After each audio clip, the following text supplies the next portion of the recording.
आपस में अनेक होकर एक होना, यही पारिवारिक दर्शन है। दो लोग एक बुद्धि के नहीं हो सकते, सबका विवेक अलग है, सबका सर अलग है, अन्यथा परमात्मा एक ही दिमाग और एक ही खोपड़ी देता, सबको उसी से चल पड़ते हम सब। हाँ, एक गेंगटा करके जीव होता, उसको सर नहीं होता, हम सब वैसे ही होते, सर एक को लगा देते, सब उसी की बुद्धि से चल रहे होते। हमको सबको सर दिया है और सर के अंदर विवेक दिया है। हम अलग अलग विवेक के लोग हो सकते हैं, लेकिन अलग अलग विवेक के होकर के भी एक साथ अगर रह रहे हो, गौर से सुनना, बस इतनी सी बात में ही परमात्मा की भक्ति का दर्शन है। जैसे ही इस बात को आप समझ पाएंगे, शेर और बैल होना, बैल और मोर होना, मोर और सर्प होना, सर्प और चूहा होना, यह प्राकृतिक व्यवस्था है, लेकिन यह सब होकर एक होना, यह शिव भक्ति है। हाँ, ये क्या है? यह शिव भक्ति है और यही परमात्मा की कृपा है। आप बहुत गौर समझना इस बात को। जहां समता है, जहां एकता है, वहां परमात्मा की कृपा है। तो आप उस समता की गाथा श्रवण करने जा रहे हैं, आप उस व्यवस्था की गाथा सुनने जा रहे हैं, जिसके सुनने मात्र से आरोग्यता, धन, वैभव, संपत्ति और एक और आखिरी बात आप शिव महापुराण में सुनेंगे, कुबेर भी महादेव की कृपा से बनते हैं। कुबेर का जो पद मिला वो महादेव की कृपा से मिला। आप प्रथम खंड में ही इस बात सुनेंगे शिव महापुराण में। कुबेर और लक्ष्मी, इन दोनों की कृपा महादेव के परिवार के बगैर संभव नहीं है। शिव महापुराण में आगे श्रवण करेंगे आप। एक और महत्वपूर्ण बात, आज हर परिवार में मैं, क्योंकि घरों के अंदर रहने की व्यवस्था पाता हूं, बड़ा स्नेह पाता हूं परिवारों में, तो मैं अंदर तक जाने का सौभाग्य मिलता मुझे। हर घर में बड़ी विषमता है। आज विवाह के साल भर पूरे नहीं हो पाते, कोर्ट कचहरी के चक्कर लगाने शुरू कर देते हैं लोग। पति पत्नी में सामंजस्य नहीं हो, चाहे बेटी और दामाद हो, बेटा और बहू हो, अथवा आप स्वयं हो। दाम्पतिक जीवन, पारिवारिक जीवन अगर ठीक नहीं है, इसमें मात्र और मात्र महादेव की कृपा के अलावा दूसरा कोई समाधान नहीं, सॉल्यूशन नहीं, कोई एकमात्र समाधान है इसमें। सारे शास्त्रों में, पुराणों में, पुराणांतर्गत अगर पूरी तरह से इसका समीक्षित तरीके से निर्णय किया जाए तो मात्र एक मंत्र है। बड़े बड़े जापक और मुनि, संत, महात्मा, अमलात्मा, सिद्धात्मा, योगी, यति, मुनि ये कहते हैं एक मंत्र है पूरी दुनिया में इस चीज को ठीक करने के लिए, और वो मंत्र महादेव का है। बोले हे गौरी शंकराधांगी यथात्मां शंकर प्रिय तथा मा कुरु कल्याणी कांत कांताम सुदुर्लभाम।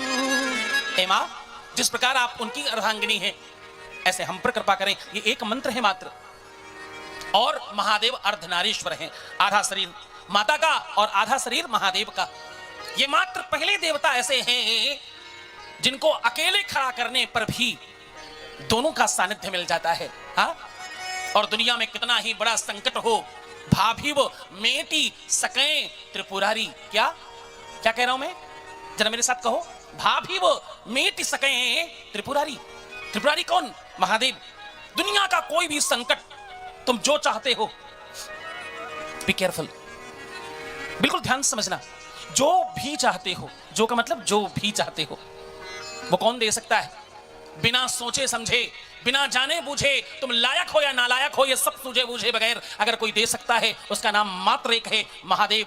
हाँ, बखान क्या करूं मैं राखों के ढेर का, चपटी भभूत में है खजाना कुबेर का। क्या इनकी जरा सी भभूत में कुबेर के खजाने लोटे लोटे घूम रहे हैं, ऐसा मानना। आप उनकी गाथा श्रवण करने जा रहे हो, आप वो सुनने जा रहे हो जिसके बाद कुछ और चीज की आवश्यकता नहीं पड़ती। अयोध्या में जो राम का, जो भगवान राघवेंद्र सरकार का विग्रह बनाया गया, मूर्ति बनाई गई, वो बनाने वाला ही प्राण प्रतिष्ठा के बाद जाकर कहता है इस मूर्ति को किसने बनाया है? जिसने बनाया वो खुद कह रहा है वो पहचान न सका, इतना परिवर्तन आ जाता है प्राण प्रतिष्ठा के बाद। हाँ, क्या दिव्यता है। मुझे तो लगता है कि आसपास 200-500 किलोमीटर में ये पहली शिवलिंग होगी जिसके सन्मुख खड़े होकर तुम बातचीत कर सकते हो, जैसे गले लगा सकते हो, जिसे आलिंगन कर सकते हो। इस दुनिया में कोई सुनने वाला है नहीं तुम्हारा। अगर कोई सच्ची में तुम्हारी बात सुनने वाला है वो महादेव है मात्र। अन्यथा किसी को तुमने बात कही तो बदले में क्या होगा मालूम? सुन इठलई हैं लोग सब, बात न ले है कोई। सब तुम्हारी बात को सुनकर बात में पीठ पीछे तुम्हारी हंसी उड़ा रहे होंगे। कोई तुम्हारे दुख कोई दुख नहीं समझता। एक बात कहूं, विचार करना, थोड़ा गंभीर हो जाओ और विचार करके इस बात को समझना, तुम्हें समझ में आएगा। किसी दूसरे के दुख को समझना बिल्कुल वैसा ही होता है जैसा गूंगा और जो गूंगा बहरा हो, जो बोल नहीं सकता, सुन नहीं सकता, उसको कुछ खिलाकर उसका स्वाद पूछना हो, बिल्कुल वैसे ही लगता है। दूसरे के दुख को आप ज्यादा से ज्यादा क्या कर सकते मालूम? ओह माय गॉड, अच्छा, दैट्स इट, इसके ऊपर नहीं कुछ कर सकते आप। पर क्या सच में जो तुमने महसूस किया है सामने वाले को उतना ही दर्द है क्या? किसी के दर्द को, किसी की पीड़ा को, किसी के संकट को, किसी की मुसीबत को कोई दूसरा समझ जाए, ऐसा संभव नहीं। आप शिव महापुराण में सुनेंगे ये बात और समझेंगे। एक है जो तुम्हारी हर स्थिति को समझता है, उसका नाम महादेव है। एकदम सत्य कह रहा हूं आपको। जिसको तुम सबसे ज्यादा मानते हो और सबसे ज्यादा प्रेम करते हो, तुम्हारी अपनी संतान, जब तुम्हारा सब समाप्त हो जाएगा तुम्हारे हाथ से, नीति कहती है ये, बोले धनानि भूमौ पशुवास्तगोष्ठे और भार्या गृह द्वार सखा आश्मशाने देहश्चितायां परलोक मार्गे धर्मानुगो गच्छति जीव एका। जब सब समाप्त हो जाएगा, जब तुम्हारे शरीर से प्राण निकल जाएंगे ना, तो लोग तुम्हें छू करके भी अपने आप को अशुद्ध कह रहे होंगे और 4 बार स्नान करना चाहिए। तुम्हारा जीवन साथी, तुम्हारे अगल बगल के लोग, भाई बंधु मित्र सखा सब, तुम्हारा शरीर भी चिता के आगे जा ना सकेगा। और लोग क्या करेंगे मालूम? जिनके लिए तुम खूब जल रहे हो, हाँ, वो क्या करेंगे ज्यादा से ज्यादा? तो बोले पिंड दान कर। क्या करेंगे तुम्हारे लिए? जरा ध्यान से समझना, तुम्हारे अपने लोग। और उसके बाद महादेव को समझना। मैं तुम्हारे महादेव से तुम्हें जोड़ रहा हूं, इसलिए बहुत गौर से समझना। बोले पिंड दान कर पुण्यात्मा से। क्या?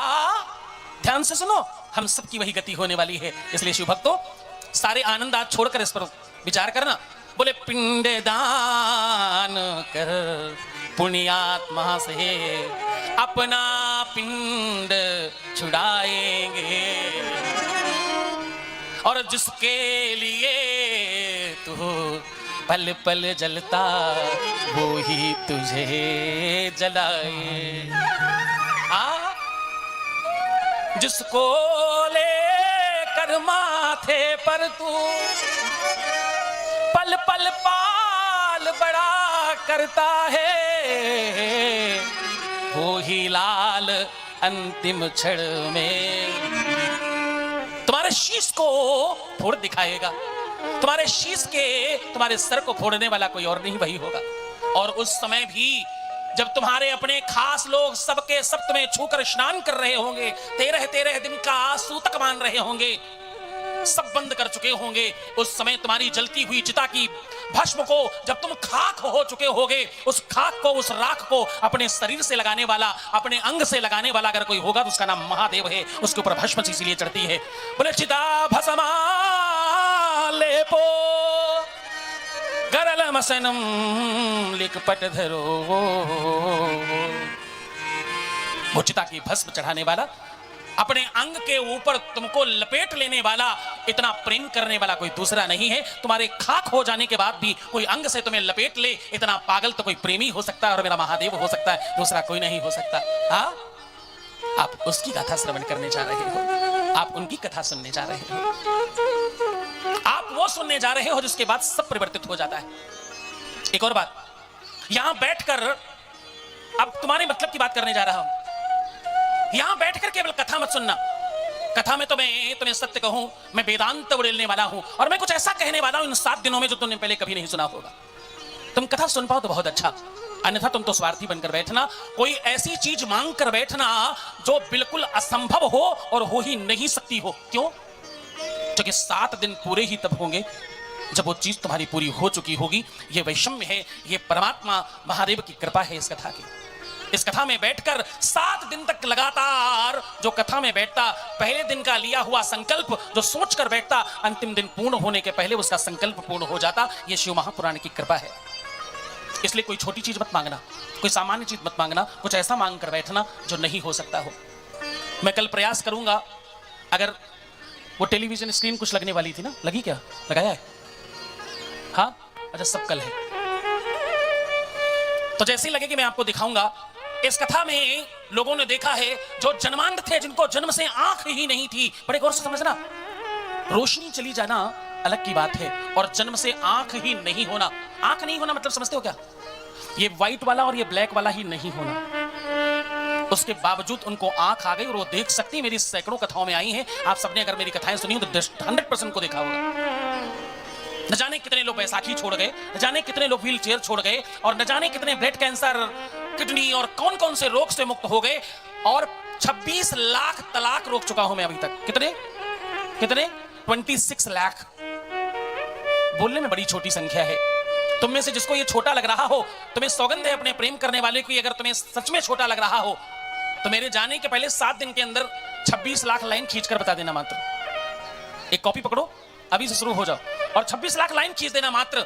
मैंने उतने लोगों को ठीक किया है, उतने लोग तलाक नहीं लेंगे अब, और उतने लोग जिंदा हो चुके हैं, वो मर चुके होते उनको जिंदा किया जा चुका है इस कथा से।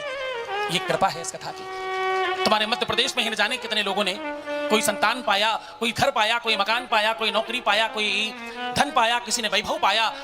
यहां तक आप ऐसे समझो, जिसको जो चाहिए वो मिलने का एक ही साधन है, उसका नाम है शिव महापुराण। इसमें कुछ चंद नियम हैं, बस 2 मिनट में समाप्त होंगे। कथा सुनने वाले के सामने से गुजरना और बार बार अपना स्थान छोड़कर उठना आपकी कथा अनुष्ठान में अवरोध और इसमें त्रुटि है, और ये अपराध है अपने आप में। कथा सुनने वाले के सामने से गुजरा नहीं जाया करता, और बिना किसी बहुत खास कारण के आसन छोड़कर उठना नहीं चाहिए। तुम सोचो अगर मैं बीच में 4 बार उठकर चला जाऊं तो उठना नहीं चाहिए। एक बार बैठो, प्रयास करो, 3 घंटे के बाद ही हम उठे, क्योंकि ये तो योगियों की गाथा है और ये यौगिक परंपरा है। ये गाथा नहीं, ये कथा नहीं है, ये तो तुम्हारे योगी होने का परिचय है। तुम महादेव के सामने योगी होकर बैठते हो, माथे पर चंदन और भस्म लगी हो, कंठ में रुद्राक्ष पड़ा हो, और तुम्हारे हृदय से ओम नमः शिवाय निकल रहा हो। आप गौर से सुनना, क्या जितनी भी देर आप यहां बैठे ओम नमः शिवाय का जाप करें। क्यों? इस स्थान में महादेव की पोथी विराजमान है, उनका ग्रंथ विराजमान है। यहां संपूर्ण भारतवर्ष के ही नहीं, समूचे विश्व के सभी देवी देवता, सभी तीर्थ और सभी पुण्य स्थानों का महात्म्य और उसकी शक्ति यहां समाहित है। समझना, यहां बैठकर जब तुम कोई जाप करोगे, कोई मंत्र जाप करोगे, तो आपके जीवन में तत्काल परिवर्तन आएगा।